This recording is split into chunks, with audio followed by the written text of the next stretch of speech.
जय हिंद दोस्तों, आपका स्वागत है आपके अपने YouTube channel career with teaching पर। दोस्तों उम्मीद करता हूं कि आप सभी लोग स्वस्थ होंगे, मस्त होंगे और ज़बरदस्त होंगे और अपनी आगामी परीक्षाओं की तैयारी अच्छी तरीक़ा से कर रहे होंगे। जो भी दोस्त इस चैनल पर पहली बार आया है, इस चैनल को सब्सक्राइब करें, जिससे कि हमारी आने वाली न्यू वीडियो का नोटिफिकेशन सबसे पहले मिले। दोस्तों वीडियो पर शुरू से अंत तक बने रहें, यह वीडियो आपके लिए बहुत ही महत्वपूर्ण होने वाली है। दोस्तों इससे पहले वाले लेक्चर में मैंने आपको बताया था जो हमारी अर्थ होती है, इस अर्थ पर दोस्तों 77% आपका जल है। हमारी पृथ्वी पर दोस्तों 71% आपका जल पाया जाता है। और इसी जल से दोस्तों जितने हमारे दोस्तों जो 5 महासागर हैं, इन महासागरों का निर्माण होता है। और दोस्तों बाकी का 29% हमारे पृथ्वी पर स्थल पाया जाता है, यानी कि भूमि पाई जाती है। और इन स्थल से मिलकर दोस्तों हमारे 7 महाद्वीपों का निर्माण होता है, जिसमें से दोस्तों मैंने आपको बता दिया था जो हमारे 7 महाद्वीप थे, उनको मैंने क्षेत्रफल के आधार पर आपको बता दिया था उनका क्रम कि सबसे बड़ा कौन सा, सबसे छोटा कौन सा है। पहले नंबर का जो दोस्तों हमारा था, मैंने आपको मैप के माध्यम से बताया था। पहले नंबर का हमारा एशिया था, पहला एशिया था। दूसरा हमारा अफ्रीका था। और तीसरा हमारा दोस्तों अमेरिका था। और ये तीसरा हमारा नॉर्थ अमेरिका था। चौथा हमारा साउथ अमेरिका था। और पांचवा दोस्तों हमारा अंटार्कटिका था। मैंने आपको एरिया बेस के दोस्तों एरिया के आधार पर बताया था क्या क्या क्रम था। पांचवा हमारा अंटार्कटिका था। और दोस्तों छठवां जो हमारा था वो हमारा यूरोप था। और सातवें नंबर का जो दोस्तों हमारा महाद्वीप है, जो कि सबसे छोटा महाद्वीप है, जिसका नाम ऑस्ट्रेलिया है। इस तरीके से दोस्तों 7 महाद्वीपों के बारे में बताया था। और पॉपुलेशन के भी मामले में भी मैंने आपको दोस्तों बताया था कि सबसे बड़ा कौन सा है, सबसे छोटा कौन सा है। पॉपुलेशन के माध्यम से आधार पर भी दोस्तों मैंने, यानी जनसंख्या के आधार पर भी बताया था। पहला जो हमारा सबसे बड़ा महाद्वीप है वो एशिया था। और दूसरा हमारा दोस्तों अफ्रीका था। और तीसरा हमारा यूरोप था। और इस तरीके से चौथा हमारा नॉर्थ अमेरिका हो गया, नॉर्थ अमेरिका था। पांचवा हमारा साउथ अमेरिका। और पांचवें के बाद दोस्तों हमारा साउथ अमेरिका था। और छठवां जो आएगा वो हमारा दोस्तों यहाँ पर ऑस्ट्रेलिया आएगा, छठवां। और सातवें नंबर का जो दोस्तों है हमारा अंटार्कटिका है। अंटार्कटिका पे सबसे कम पॉपुलेशन पाई जाती है ये दोस्तों, जनसंख्या के आधार पर सबसे छोटा महाद्वीप है। इस तरीके से दोस्तों मैंने आपको महाद्वीपों के बारे में भी बताया था। और महासागर के बारे में बताता हूँ दोस्तों। महासागर कौन कौन से हमारे पृथ्वी पर, हमारी अर्थ पर महासागर पाए जाते हैं, इनको भी आपको पता होना चाहिए। जो दोस्तों हमारा पहला जो महासागर है उसका नाम प्रशांत महासागर है। और दूसरा जो महासागर है उसका नाम अटलांटिक महासागर है। और तीसरा है दोस्तों हमारा हिंद महासागर। चौथा आपका आर्कटिक हो जाएगा, आर्कटिक महासागर। और पांचवा हमारा हो जाएगा अंटार्कटिका महासागर। इसको हम दोस्तों अंटार्कटिका को दक्षिणी महासागर के नाम से भी जानते हैं। दक्षिणी महासागर यानी कि साउथर्न ओशियन के नाम से भी इसको जाना जाता है। इस तरीके से दोस्तों हमारे 5 महासागर हो गए, जो कि आपके 71% जो हमारी पृथ्वी पर जल पाया जाता है उससे इन 5 महासागरों का निर्माण होता है। और बाकी का दोस्तों 29% स्थल यानी कि भूमि जो हमारी पृथ्वी पर पाई जाती है, इनसे मिलकर दोस्तों हमारे 7 महाद्वीपों का निर्माण होता है, जिसमें से पहला एशिया है, दूसरा हमारा अफ्रीका हो गया, तीसरा दोस्तों हमारा नॉर्थ अमेरिका, चौथा दोस्तों हमारा साउथ अमेरिका हो जाएगा, पांचवा दोस्तों अंटार्कटिका, छठवां हमारा हो जाएगा यूरोप और सातवां ऑस्ट्रेलिया। ये हमारे क्षेत्रफल के आधार पर थे। तो जो दोस्तों हमारा पहला पहला जो दोस्तों हमारा कॉन्टिनेंट है, जिसे हम एशिया महाद्वीप के नाम से जानते हैं। तो इस वीडियो में दोस्तों एशिया महाद्वीप से हम स्टार्ट करेंगे, एशिया महाद्वीप पढ़ेंगे, जिसे हम एशिया कॉन्टिनेंट कहते हैं। अब दोस्तों अगर एशिया के बारे में अगर बात करता हूँ दोस्तों, जो हमारी पृथ्वी पर एशिया का जो मैं मैप थोड़ा बना देता हूँ।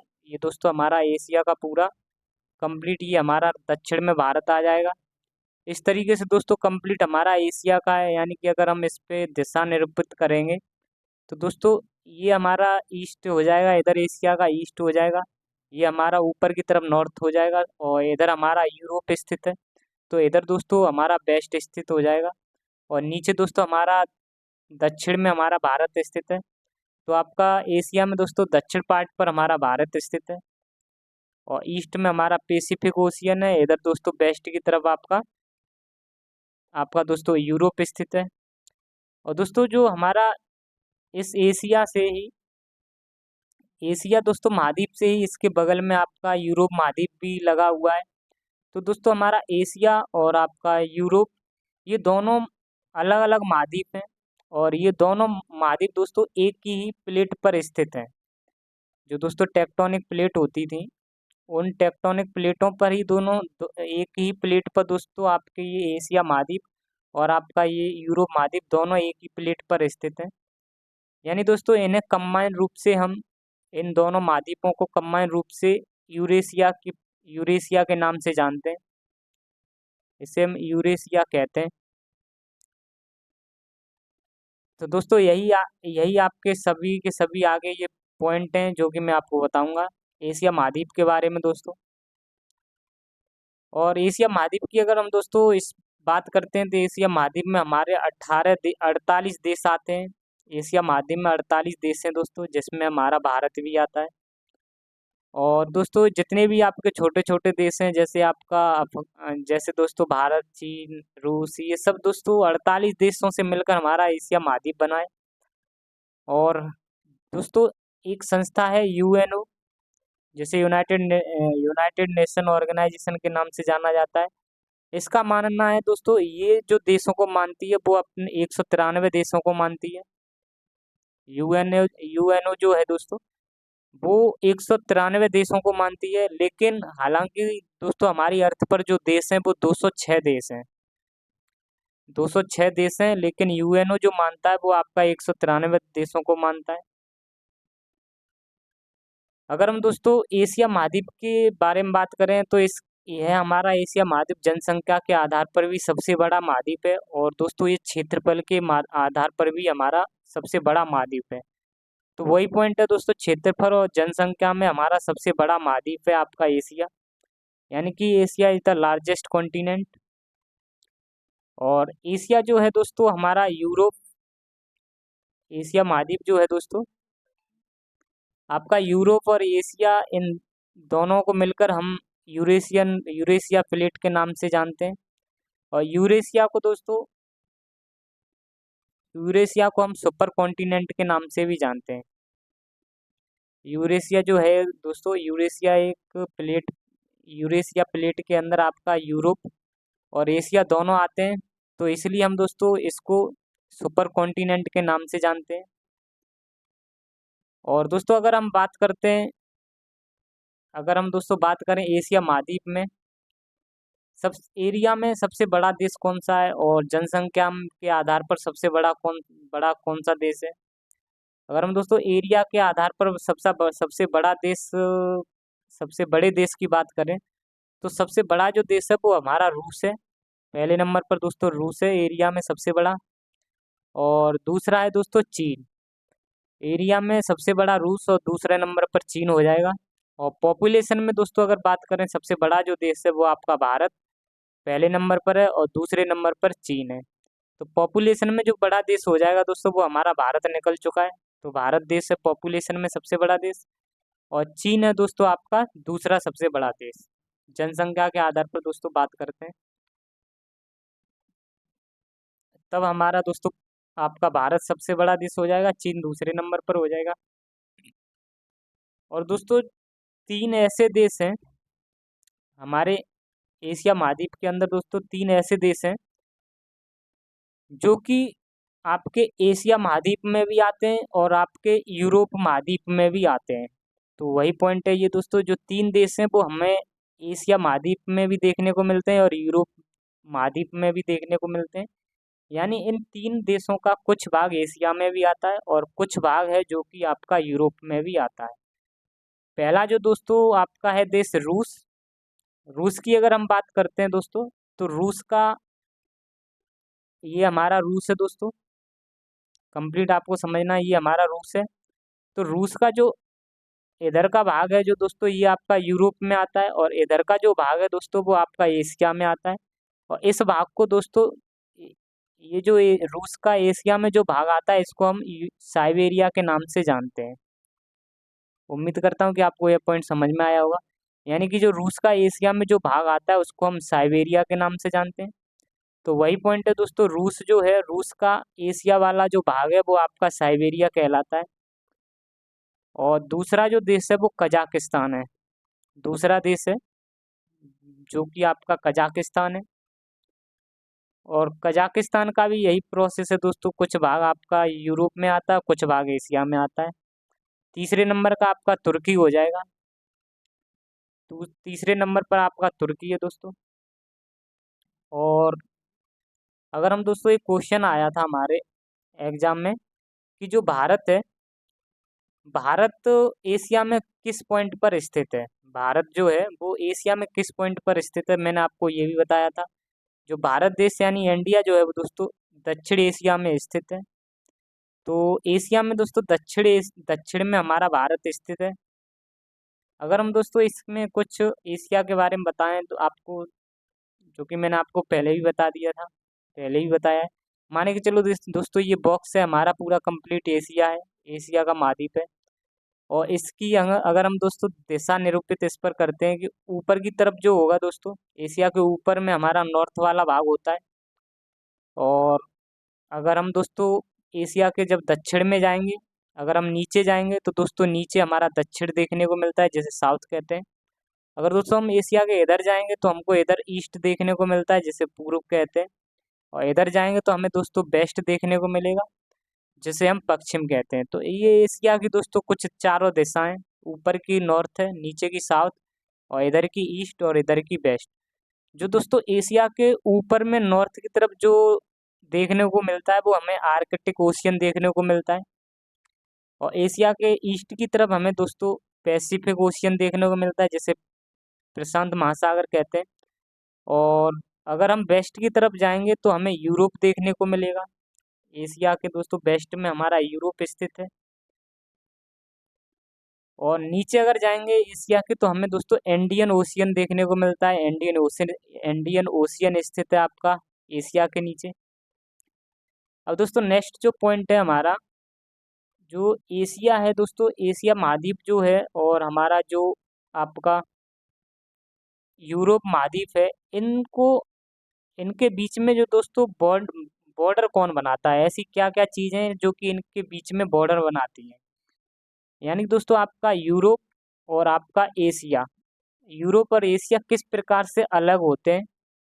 तो दोस्तों इनको अलग करने वाली कुछ आपके पॉइंट्स हैं, उनमें से सबसे पहला है दोस्तों, हमें ऊपर देखने को मिलेगा आपका यूराल पर्वत। यानी दोस्तों यहाँ पर हमें आपका यूराल पर्वत देखने को मिलेगा। यूराल पर्वत भी दोस्तों हमें बाउंड्री बनाता है आपका यूरोप और एशिया के बीच में। फिर इसके नीचे हमें काला सागर देखने को मिलता है। इस काला सागर के नीचे दोस्तों फिर नीचे आएंगे तो फिर हमें एक पर्वत श्रृंखला देखने को मिलेगी, जिसे काकेकस पर्वत कहते हैं, तीसरे नंबर पर। और काकेसस पर्वत के बाद दोस्तों हमें कैस्पियन सागर देखने को मिलता है। और कैस्पियन सागर के बाद दोस्तों एक और नदी आती है, जिसे यूराल नदी कहते हैं। तो ये दोस्तों जो ये सभी मिलकर आपका यूराल पर्वत हो गया, और आपका काला सागर दोस्तों हो गया, काकेसस पर्वत हो गया, कैस्पियन सागर हो गया, और यूराल नदी, ये दोस्तों आपकी रूस में भी बहती है। यूराल नदी है, ये आपकी रूस में ही बहती है, यह भी आपकी अलग करती है। तो ये सभी मिलकर दोस्तों आपका एशिया और यूरोप का बॉर्डर निर्धारित कर देते हैं। इधर हमारा यूरोप बन जाएगा, ये हमें यूरोप बन जाता है दोस्तों, यूरोप महाद्वीप बन जाता है, और इधर एशिया महाद्वीप बन जाता है। तो ये सभी के सभी दोस्तों आपके पांच आपके ये मिलकर यूरोप और एशिया का बॉर्डर निर्धारित करते हैं।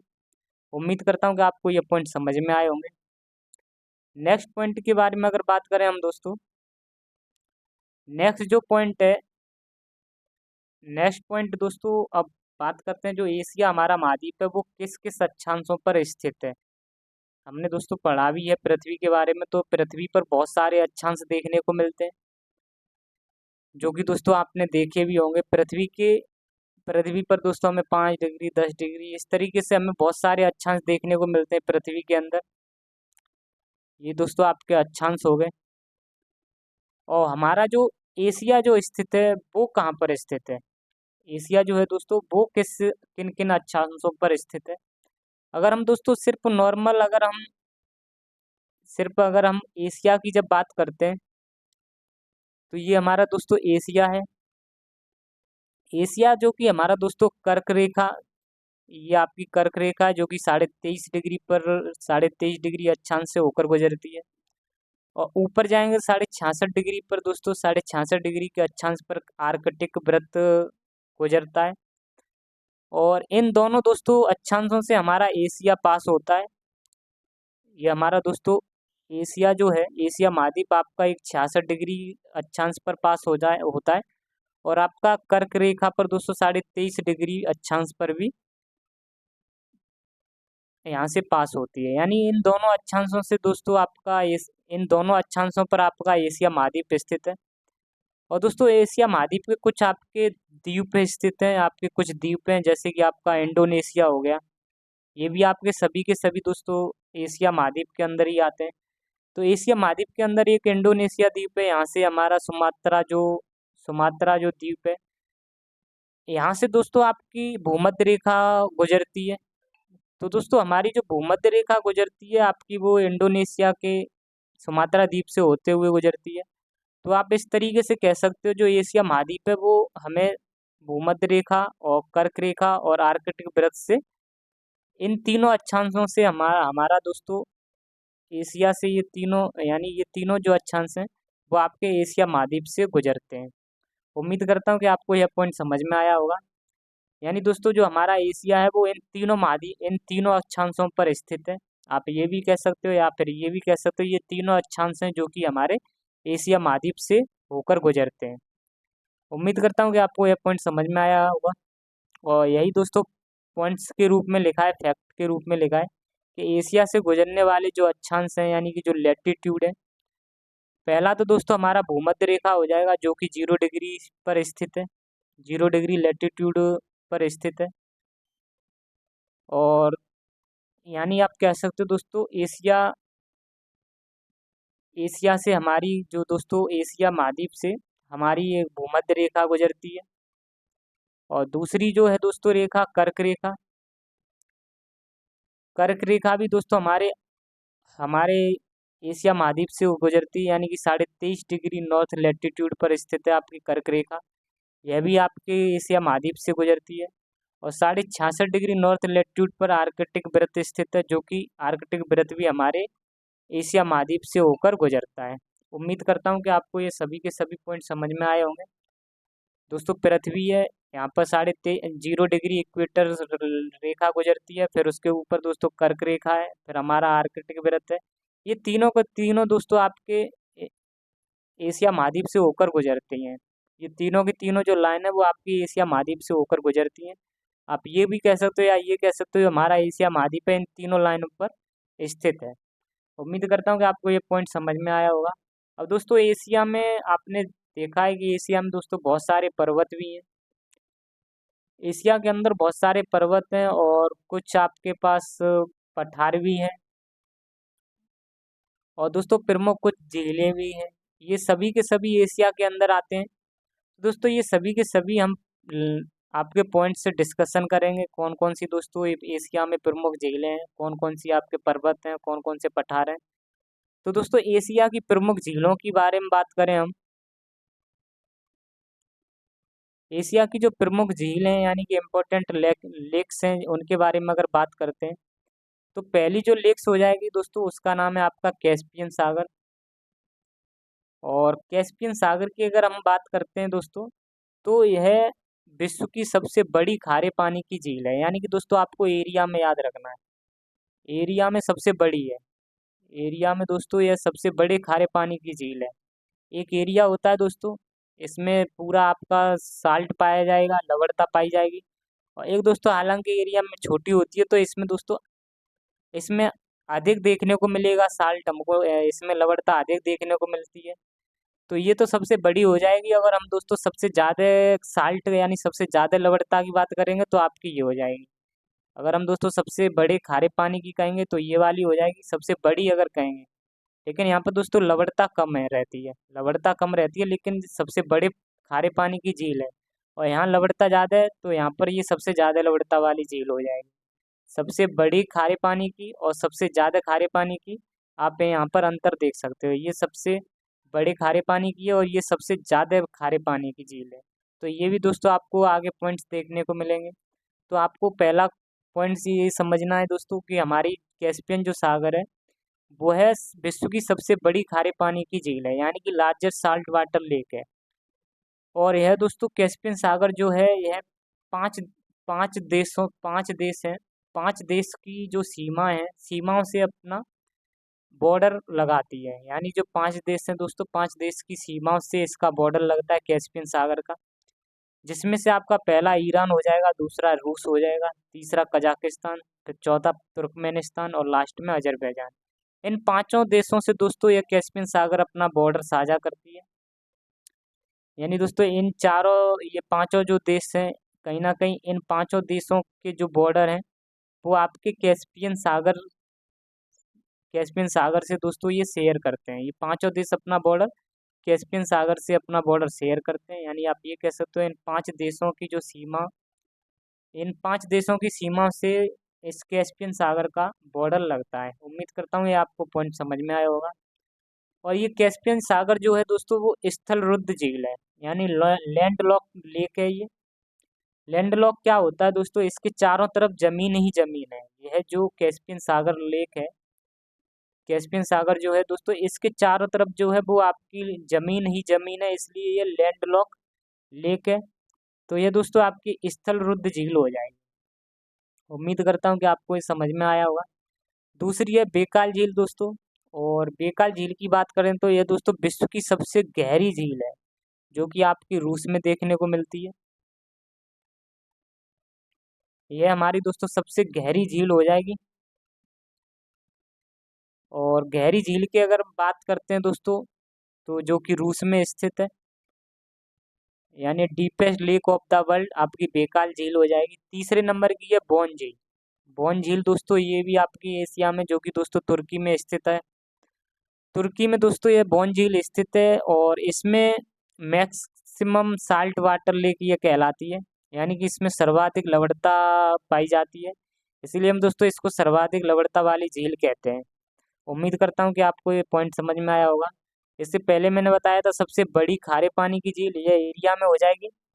और अगर हम दोस्तों सर्वाधिक लवणता देखते हैं तो वो हमारी बोन झील हो जाएगी। और इसके अगर हम पानी में से दोस्तों अगर 1000 ml में दोस्तों अगर हम इसका पानी लेते हैं, अगर दोस्तों 1000 मिलीलीटर अगर पानी लेते हैं बोन झील का, तो इससे हम 330 ग्राम साल्ट प्राप्त कर सकते हैं। 1000 दोस्तों ml में मिलीलीटर में अगर हम इसका पानी लेंगे तो यहाँ से हम 330 ग्राम साल्ट को 330 ग्राम साल्ट को प्राप्त कर सकते हैं। यानी कि 1000 लीटर पानी से 330 ग्राम नमक प्राप्त किया जा सकता है। उम्मीद करता हूँ कि आपको यह समझ में आया होगा। चौथी जो झील है मृत सागर है, जिसे हम डेड सी भी कहते हैं। और यह इजराइल और जॉर्डन से अपनी सीमा लगाती है।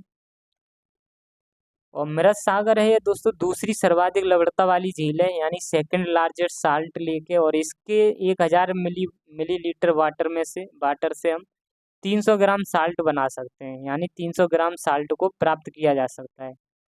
अगर दोस्तों 1000 लीटर पानी से अगर पानी लेंगे हम, तो वहाँ से हम 300 ग्राम साल्ट को प्राप्त कर सकते हैं, यानी नमक को प्राप्त किया जा सकता है। नमक क्या होता है दोस्तों, आपका NaCl को प्राप्त किया जाता है। और दोस्तों मृत जो सागर है यह पृथ्वी का सबसे गहरा बिंदु है।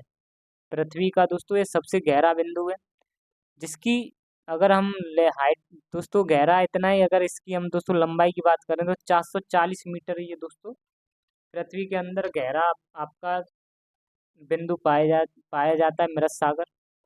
यानी दोस्तों आपको ये पॉइंट समझना है, जैसे मैंने आपको बताया था एक मेरियाना गर्त बताई थी। मैरियाना गर्त दोस्तों आपकी समुद्र के अंदर सबसे गहरी गर्त पाई जाती है।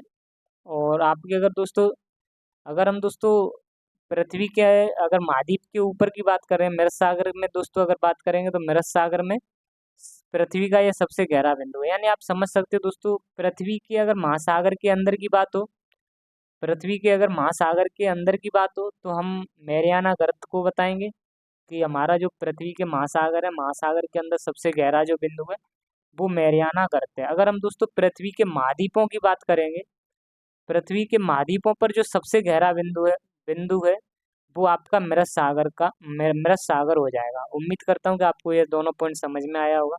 अगर हम दोस्तों महासागर की बात करेंगे तो मैरियाना गर्त हो जाएगी। अगर हम दोस्तों मृत सागर की बात करेंगे, यानी कि अगर दोस्तों महाद्वीप महाद्वीप पर बात करेंगे तो महाद्वीप पर हमारा मृत सागर सबसे गहरा बिंदु हो जाएगा। उम्मीद करता हूँ कि आपको यह पॉइंट समझ में आया होगा।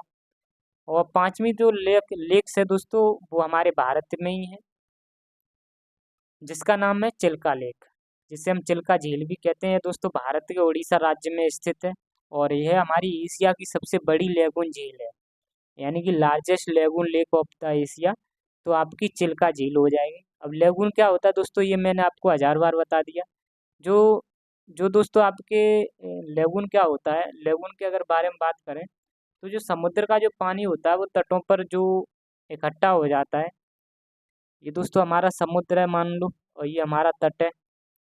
और इसी समुद्र का पानी जब दोस्तों इन तटों पर आकर इकट्ठा हो जाता है, जिसकी वजह से दोस्तों आपका एक ले जिसकी वजह से आपका लेगून बन जाता है। इन्हीं को हम लेगून झील कहते हैं। यानी समुद्र के पानी से ये आपकी झीलें बनती हैं।